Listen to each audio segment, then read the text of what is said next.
ఎన్టీఆర్ జిల్లా తిరుపూరు నియోజకవర్గం విసన్నపేట చనిపోయిన చేపలకు చెరువులో ఉన్న నీరుకు ఎలాంటి సంబంధం లేదు. ఎంపీడీఓ చిన్న రత్నాలు ఈ నెల 24వ తేదీన విసన్నపేట గ్రామ పంచాయతీ నందు ఉన్న కోనేరు చెరువులో కొన్ని చేపలు చనిపోయినట్లు ఆరోపణ రావడం జరిగింది. కోనేరు చెరువులో ఉన్న నీరుకు చేపలు చనిపోవడానికి ఎలాంటి సంబంధం లేదు. చనిపోయిన చేపలను పోస్టు మార్టం వరకు 25,000 రూపాయలు ఖర్చు పెట్టి విజయవాడ ల్యాబ్ కు పంపడంతో చెరువులో ఉన్న నీళ్లకు చనిపోయిన చేపలకు రిపోర్టు వచ్చినట్లు గురువారం ఎంపీడీఓ రత్నాలు తెలిపారు. ఒక మంచి కంపెనీ, మీరు కూడా గూగుల్లో సెర్చ్ చేసుకోవచ్చు. విజయవాడ ల్యాబ్ ఇది. వీళ్ళు ఇచ్చే రిపోర్ట్ మనం వెయిట్ చేసుకుని మాట్లాడదాం.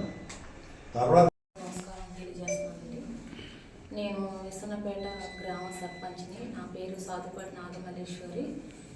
ఇప్పుడు కోనేటి చేపల చెరువులో ఇట్లా చేపలు చనిపోవడం జరిగింది. మేము దానికి కూడా రిపోర్టు పంపించడం జరిగింది. ఇవన్నీ కూడా మన ఎంపీఓ గారు కుమారావు గారు వీళ్ళందరూ కూడా ఉన్నారు. అందరం కూడా మేము పరిశీలించాము. చేపలు మాత్రానికి టెస్టులు పంపించి చూసాము. మేము టెస్ట్ చేస్తే మేము మరి ఏ కెమికల్కి కలవలేదని చెప్పి మాకు తెలిసింది. అక్కడే దగ్గరలోనే పాల బ్యాటరీ కూడా ఉంది. దాంట్లో ఏమైనా కెమికల్ కలిసినాయో అనుకున్నాము, కానీ ఏం కలవలేదు. మరి దేనివల్ల మరి ఇలాగ జరిగిందో మాకు తెలియట్లేదు.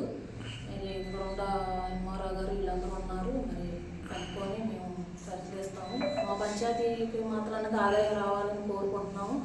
ఎందుకంటే మా పంచాయతీలో చాలా ఖర్చు ఉంది కాబట్టి ఇప్పుడు చేపలకైనా జీతాలు ఇవ్వడం చాలా ఉంది ఇబ్బంది. దాని నిమిత్తమే మేము ఇట్లా చేపల చెరువులకి ఇవ్వడం జరుగుతుంది. మరి వాటి మీద ఆదాయం ఇలాగా నష్టపోతే ఎలా జరుగుతుంది అని మేము కోరుకుంటున్నాము. మరి మాకు ఆదాయం రావాలి మరి అని చెప్పేసి మేము కోరుతున్నాము. మీకు వచ్చిన అందరికి కూడా నమస్కారాలు తెలియజేస్తాను. కృష్ణ కుమార్, నేను పంచాయతీ కార్యదర్శిగా ఇక్కడ తిరుగు విసన్నపేట పంచాయతీ చేస్తున్నాను.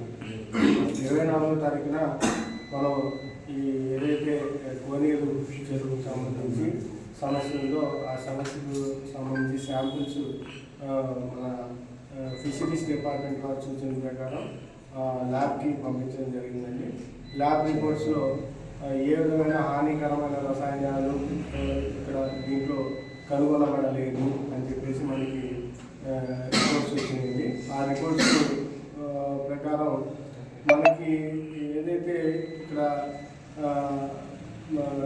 జరిగిందో ఈ సంఘటన, దీనికి వచ్చేటటువంటి నష్టానికి గ్రామ పంచాయతీకి ఎటువంటి సంబంధం లేదండి.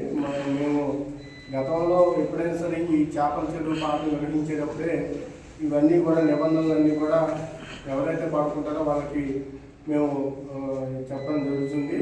ఆ రకంగా ఈరోజు మొన్న జరిగినటువంటి ఈ నష్టానికి గ్రామ పంచాయతీకి ఏదైనా సంబంధం లేదు. వారు ఎవరైతే లీజుదారు ఉన్నారో పూర్తిగా మొత్తం కూడా చెల్లించాల్సినటువంటి పరిస్థితి ఉంది.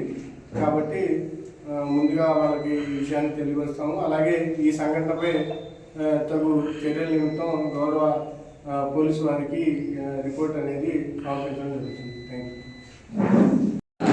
24వ తారీఖున మనకి ఒక ఇన్సిడెంట్ జరిగింది. ఇక్కడ ఏదైతే కోనేరు చెరువు ఉందో పంచాయతీ ఆఫీస్ దగ్గరలో ఆ కోనేరు చెరువులో కొన్ని చేపలు చనిపోయినాయి.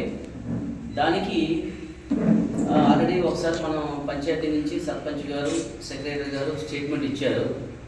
దాంట్లో ఏం చెప్పారంటే ఫైనల్గా వాళ్ళు ఇది అక్కడ వాటర్ కమ్ము ఫిష్ని రెండింటిని కూడా ల్యాబ్కి టెస్టింగ్ కోసం పంపిస్తామని చెప్పారు. ఆ టెస్టింగ్ పంపించారు. అది రిపోర్ట్ వచ్చింది. ఈ ఎక్యురేట్ అనే ఒక ల్యాబ్ విజయవాడలో ఉంది. దీనికి కనీసం 25,000 రూపాయలు ఖర్చు అయింది. ఈ రిపోర్టు కోసం ఆయన ఖర్చు ఎంత అంటే 25,000. 25,000 రూపాయలు ఖర్చు పెట్టి ఈ ల్యాబ్ రిపోర్ట్ తెప్పించాము. దీంట్లో మన ఈఓ గారు వీళ్ళు చెప్పిన దాని ప్రకారం తర్వాత ఇప్పుడు యాజ్ పర్ రిపోర్ట్ ప్రకారం మనకు వచ్చింది ఏంటంటే రిపోర్ట్లో ఇది ఎక్కడా కూడా సింపుల్గా కన్క్లూజన్ వాడు ఇచ్చారు అన్నమాట. వాళ్ళు there is no harmful chemicals అని ఇచ్చారు.